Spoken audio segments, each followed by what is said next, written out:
ఓం మహాగణాధిపతయే నమః. ఓం గురుభ్యో నమః. ఓం శ్రీమాత్రే నమః.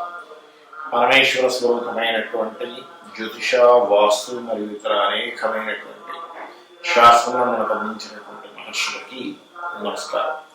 హయగ్రీవ హయగ్రీవ హయగ్రీవేతి యోగదయత్తస్య నిస్సగతైవాని జహ్నుకన్యా ప్రవాహవత్ అరుణాం కరుణాతరంగితాక్షీం ధృతపాశాంకుశపుష్పబాణచాపాం అనిమాదిభిరావృతాం మయూకైః అహమిత్యేవ విభావయే భవానీం శ్రీమాత్రే నమః.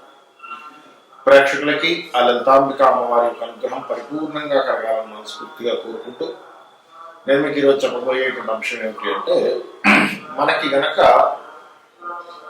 ఏదైనా ఒక అంశము ముందుగా తెలిసినా లేదా ముందుగా దాన్ని మనం కంట్రోల్ చేయగలమని మనకు అనిపించినా అది మన జీవితాన్ని మారుస్తుంది. గుర్తుపెట్టుకోండి, ఇది ముందుగా తెలిసినా ఆ తెలిసిన విషయం మనం కంట్రోల్ చేయగలమని అనుకున్నా లేదా మనం ఒక పని చేయడం ద్వారా అది కంట్రోల్ అవుతుందని అనుకున్నా కూడా మన జీవితం అద్భుతంగా మారుతుంది. ఇది ఈరోజు టాపిక్.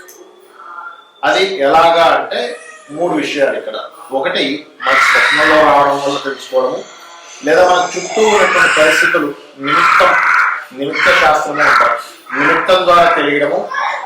మూడవది, ఈ తెలిసిన అంశాన్ని మనం ఏ రకంగా దాన్ని మన జీవితంలో మార్చుకోవడానికి ఏం చేయగలము అనేటువంటి విషయం. ఈ 3 విషయాలు ఇప్పుడు మనం తెలుసుకోబోతున్నాం. ఒక్కొక్క రాశి రీత్యా ఒక్కొక్క లగ్నం రీత్యా చూసుకుంటే కనుక మకర లగ్నము, మకర రాశి, మకరం వారి కనుక చూసుకున్నట్లయితే మీకు ప్రకృతి ఏ రూపంలో మీకు ఇండికేట్ చేస్తుంది అంటే, ఇక్కడ ఒక బీడు పడ్డటువంటి ల్యాండ్స్ అంటే, ఇది నేను మీకు మీరు ఏదైనా ఇంపార్టెంట్ డెసిషన్స్ తీసుకునేటప్పుడేనండి, ప్రతిసారి కాదు, ఇంపార్టెంట్ డెసిషన్స్ తీసుకునేటప్పుడు మాత్రమే మీరు బాగా అర్థం చేసుకోండి. దీని మీద నేను మీకు వచ్చిన ఉదాహరణ కూడా చెప్తా. ఒకరికి ఎదురైనటువంటి ఉదాహరణ, బీడు పడినటువంటి ల్యాండ్స్ అంటే అక్కడ మొక్క కూడా బాగున్నటువంటి ల్యాండ్స్ కానీ, లేకపోతే గొడవ కానీ, ఇట్లాంటివి ఘర్షణలు ఇట్లాంటివి ఇండికేట్ చేస్తాయి. ఒక వ్యక్తికి ఒక పెద్ద వ్యాపారవేత్త, అతను ఒక మంచి వెలుగు సడన్గా డౌన్ అయ్యాడు. అతనికి వచ్చిన స్వప్నం ఏంటంటే, ఒక మట్టి పట్టినటువంటి ఒక ప్రదేశంలా కనబడి, ఆ మట్టి పట్టిన ప్రదేశం నుంచి సర్పం, బోల్డని సర్పాలు మట్టి పట్టినట్టుగా ఉండి సడన్గా సర్పాలు అనేటువంటిది గోచరించినట్టుగా స్వప్నం వచ్చింది అతనికి. నాకు చెప్పాడు అతను వెరీ క్లియర్. అక్కడి నుంచి అతను అంతకుముందు అసలు డబ్బుకి లెక్క చేయనటువంటి వ్యక్తి, అసలు డబ్బులు అంటే అసలు విపరీతంగా ఉండేవి అసలు ఆయన దగ్గర డబ్బులు. వ్యక్తి ఏ స్టేజ్కి వచ్చేసిందంటే, అతని లైఫ్ ఆఖరికి ఇంట్లో చిన్న చిన్న వస్తువులు కూడా అన్ని అప్పుడు గడుపుకునే స్టేజ్కి వచ్చేసాడు ఆయన. అంటే ఏమిటి, నేను చేసిన మిస్టేక్ ఏంటో చెప్తానండి. అతనికి అసలు టచ్ చేయలేనటువంటి అంశం, అనుభవం లేనటువంటి అంశం, టచ్ లేనటువంటి అంశం, వాళ్ళ రిలేషన్స్ నమ్మి ఆయన అందులో దిగాడు. ఆ రిలేషన్స్ ఇతన్ని ఇబ్బంది పెట్టారు. అంటే అట్లాగా రిలేషన్స్ ఉన్నారు కదా, మా వాళ్ళే కదా, వాళ్ళకి తెలుసు కదా, నేను ఓన్లీ ఇన్వెస్ట్మెంట్ కదా అనుకున్నాను. కానీ వాళ్ళు ఎలాంటి వాళ్ళు ఏంటని ఇచ్చారు అర్థం చేసుకోవాలి. ఇక్కడ చూడండి, ఆయన స్వప్నానికి ఇండికేషన్ చూడండి. సర్పము అంటే అది ఎప్పుడు ఏం చేస్తుందో తెలియదు, అది కూడా మట్టి పట్టినటువంటిది వచ్చింది అతనికి. చూడటానికి అక్కడ ఏమీ లేనట్టు కనబడి, సడన్గా చూస్తే అది ఒక సర్పం, ఒక మొత్తం మట్టి తన మీద కప్పుకొని వచ్చింది. అంటే వాళ్ళు చాలా ప్లానెడ్గా ఒక సర్పాలలాగా వచ్చి ఇబ్బంది పెట్టారు. అంటే ఇటువంటి స్వప్నాలు వస్తే ఇట్స్ వెరీ క్లియర్ ఇండికేషన్, మీరు చాలా జాగ్రత్తగా ఉండాలి. అలాగే ఒక్కొక్కసారి కొంతమందికి బయట కూడా కనపస్తుంటాయి మనకి ఇట్లాంటివి. అంటే అట్లాగా ఎక్కడో మనం వింటాం యూట్యూబ్లో, ఈ ల్యాండ్ రేట్స్ పడిపోయి అంట, లేకపోతే ఎవరో వచ్చి ఏమండి నేను ఫలానా అనుకున్నాను, ఫలానా దగ్గర ల్యాండ్ కొన్నాను, అదేదో కబ్జా గురైందాను.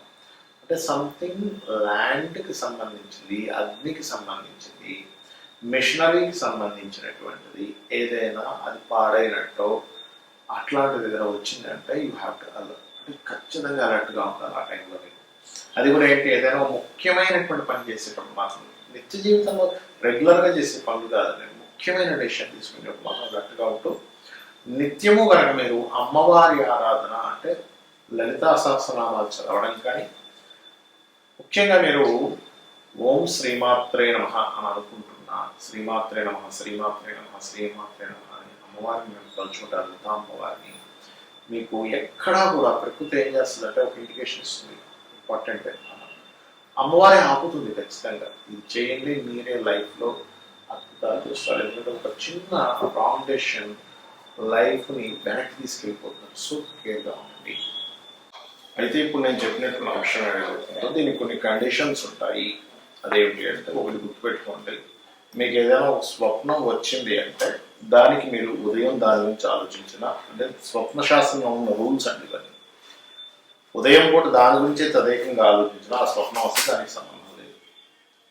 లేదా మీరు దాని గురించి ఎవరితోనైనా మాట్లాడినా, లేనట్లయితే మీకు అనారోగ్యంతో ఉండి ఆ స్వప్నం వచ్చినా, మీరు అది ఊహించుకున్న దాని గురించి ఇలా జరుగుతుందని ఊహించుకున్న స్వప్నంలోకి వస్తే ఆ స్వప్నానికి మీకు సంబంధం లేదు, గుర్తుపెట్టుకోండి. ఇక మరొక విషయం ఏంటంటే, ఏదైనా ఒక అంశం, ఏదైనా ఒక గుడ్ సైన్ కావచ్చు, బ్యాడ్ సైన్ కావచ్చు, మీరు ఒక పని స్టార్ట్ చేసే ముందు రిపీటెడ్గా ఇస్తుంది అంటే మీరు అర్థం చేసుకోవాల్సింది ఏంటంటే, it's going to something good or something bad. అంటే అలాగా మనం ఒక పని స్టార్ట్ చేద్దాం అనుకున్నాం, అంతట్లో ఒక ఫోన్ వచ్చి ఒక బ్యాడ్ న్యూస్ వినబడింది, వెంటనే ఆపేయడం మంచిది అక్కడ. ఎందుకంటే ప్రకృతి మీకు చెప్తుంది, ప్రకృతి ఈజ్ ఈక్వల్ టు అమ్మవారు, ఇది గుర్తుపెట్టుకోండి. ప్రకృతి అంటే ఎవరో కాదు, ఈ విశ్వం మొత్తం నిండున్నటువంటిది అమ్మవారు. అది ఈశ్వర రూపం అనుకోండి, ఆ పరమేశ్వర రూపం అనుకోండి, ఆ పరమేశ్వర శక్తి అయినటువంటి అమ్మవారు అనుకోండి. ఇది బాగా అర్థం చేసుకోండి. అలాగే ఒక్కొక్కసారి కొన్నిసార్లు ఏమవుతుందంటే, దీన్ని కొంచెం జాగ్రత్తగా గమనించవలసిన అంశం ఇది ఏంటంటే, కొన్నిసార్లు మన కర్మ తొలగడానికి మనం భగవత్ సంబంధించిన ప్రయత్నాలు చేసేటప్పుడు కూడా కొన్నిసార్లు ఆటంకాలు వస్తాయి. అంటే అలా అంటే ఒక చిన్న దీక్ష తీసుకోబోతున్నాం అనుకోండి, దీక్ష తీసుకునే ముందు కొన్ని ఆటంకాలు వస్తాయి. అప్పుడు ఏంటంటే ప్రకృతిలో ఒక నెగటివ్ సైన్ ఆపడం. ఎందుకంటే ప్రకృతి అనేటువంటిది పాజిటివ్ నెగటివ్స్తో సంబంధాలు కలిగి ఉంటుంది.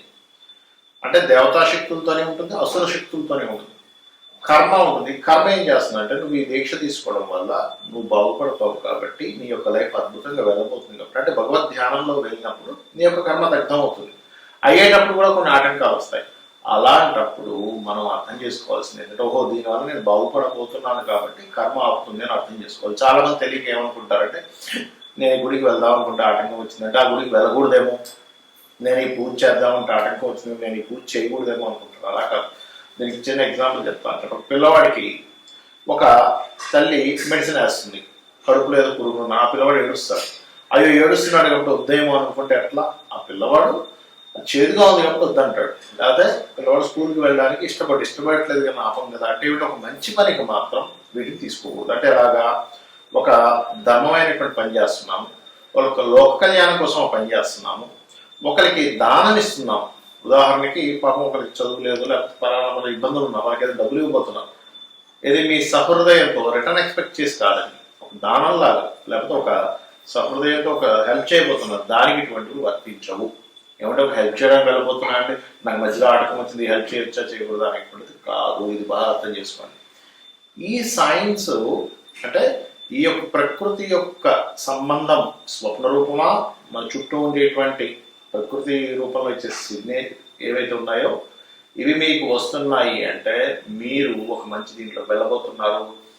వీటిని నేను రాసుల వారిగా ఎలా అయితే చెప్పానో, దీన్ని ఎట్లా బ్రేక్ చేయాలి, దీన్ని ఎలాగా సెట్ చేసుకోవాలి అనేటువంటిది మీరు ఈ రకంగా చేసుకుంటే మీ యొక్క జాతకం, మీ యొక్క భవిష్యత్తు మీ చేతుల్లోనే ఉంటుంది. కాబట్టి దీన్ని బాగా అర్థం చేసుకోండి. అలా కాకుండా మనం ఏంటంటే, మనం చాలామంది ప్రకృతి ఏం చెప్తుందో వినం ఫస్ట్. అయితే ఇక్కడ మనకి ఒక చిన్న ఇంకొక ముఖ్యమైనటువంటి అంశం చెప్పి ముగిస్తాను. అదేమిటి అంటే, ప్రకృతి చెప్పేది మనకు అర్థం అవ్వాలన్నా, ప్రకృతితో మనం మమేకమై మన జీవితాన్ని గడపాలన్నా ఒక్క విషయం బాగా అర్థం చేసుకోండి. అదేమిటి అంటే, మనము ఓపెన్ మైండెడ్తో ఉండాలి. ఓపెన్గా ఉంటేనే మనం దాన్ని తీసుకోగలుగుతాము. చిన్న ఎగ్జాంపుల్ ఎలా అంటే, ఒక గిన్నె ఉంది, ఇలా ఉంటే వర్షం పడినటువంటిది ఇందులో స్టోర్ అవుతుంది వాటర్. ఇలా ఉంటే స్టోర్ అవుతుంది. ఎలాగో మనం ఓపెన్గా ఉంటేనే ప్రకృతి మనకి ఇచ్చేటువంటి సిగ్నల్స్ తీసుకుంటుంది. ఓపెన్గా ఉండడం అంటే ఏమిటి, చాలా మందికి అర్థం కాదు. నువ్వు అనుకున్నది అనుకున్నట్టుగా అవ్వాలని కాదు, నువ్వు చెప్పిందే శాసనం అని కాదు, నువ్వు చెప్పిందే జరగాలని కాదు, నువ్వు అన్నదే జరగాలని అనుకోకూడదు, నువ్వు చెప్పింది అందరు వినాలని అనుకోకూడదు. అందరి యొక్క అభిప్రాయాలను నువ్వు స్వీకరించగలగాలి.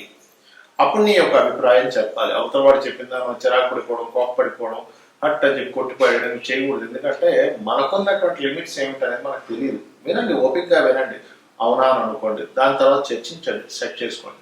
చాలా మటుకు ఏమవుతుంటుంది అంటే మనం ఇలా రిజెక్ట్ చేసేటప్పుడు, కోపపడేటప్పుడు ఏమవుతుందంటే ప్రకృతి కూడా ఆపేస్తుంది.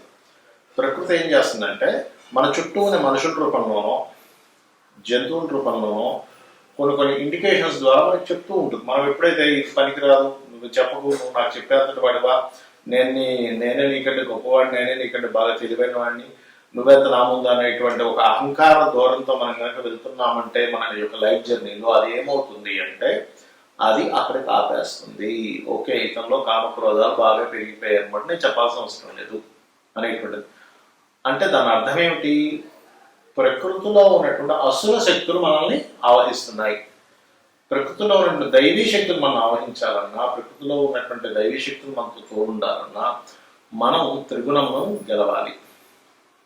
అయితే ఇక్కడ ఇప్పుడు ఉన్నటువంటి సిచ్యువేషన్స్లో, ఇప్పుడు రాహు ఉన్నటువంటి సిచ్యువేషన్ కానివ్వండి, శని ఉన్నటువంటి సిచ్యువేషన్ కానివ్వండి, కేతు ఉన్న సిచ్యువేషన్స్ కానివ్వండి, ముఖ్యంగా ఉదయాన్నే నిద్ర లేచి ఒక్కసారి మీరు గణపతిని, అంటే నాకు ఏ రాశి నక్షత్రం ఏమీ తెలియదు అంటే అప్పుడు ఏం చేయాలని చాలా మంది అడుగుతూ ఉంటారు. పొద్దున్న నిద్ర లేచిన వెంటనే కూడా మీరు ఒక్కసారి మహాగణపతిని తలుచుకోవడం, 2 నిమిషాలు స్కందుని దర్శనం చేసుకుని ఫోటో చూసి లేకపోతే ఏదైనా ఫోన్లో పెట్టుకొని, దాని తర్వాత చక్కగా మీరు మీ యొక్క నిత్య జీవితాన్ని గడపండి నిద్రపోయేటప్పుడు.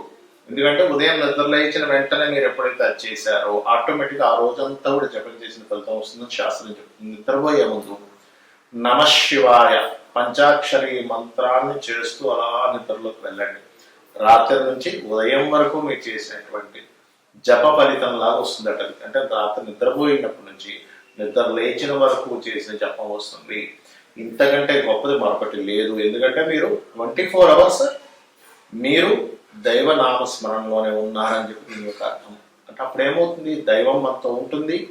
మనం చేసే ప్రతి పనికి కూడా మీకు ఒకవేళ ఒక ఫెయిల్యూర్ వచ్చింది, కంగారు పడకండి, అది ఫెయిల్యూర్ కాదు, అది వద్దు అని ప్రకృతి చెప్పడం, అది నీకు మంచిది కాదు అని ప్రకృతి చెప్పడం. ఒక సక్సెస్ వచ్చింది, ప్రకృతి మీకు ఇచ్చింది అనుకోండి. లైఫ్ అనేటువంటి ఈ జర్నీలో టర్నింగ్ పాయింట్స్ ఎలా వస్తాయో, స్పీడ్ బ్రేకర్స్ ఎలా వస్తాయో అలాగే అనుకోండి. కానీ ఇది రాలేదని బాధపడడం, ఇది వచ్చేసి పొంగిపోవడం చేయకండి దయచేసి. ఈ రకంగా మీరు కనుక ఉండగలిగితే ప్రకృతి కంప్లీట్గా మీతోనే ఉంటూ మీ యొక్క లైఫ్ని విజయవంతం వైపు తీసుకువెళ్తుంది. మీ అందరికీ లైఫ్ ఈ యొక్క దైవ అనుగ్రహము, ఆ పితృదేవతల అనుగ్రహం పరిపూర్ణంగా ఉండాలని కోరుకుంటూ శ్రీమాత్రేయ.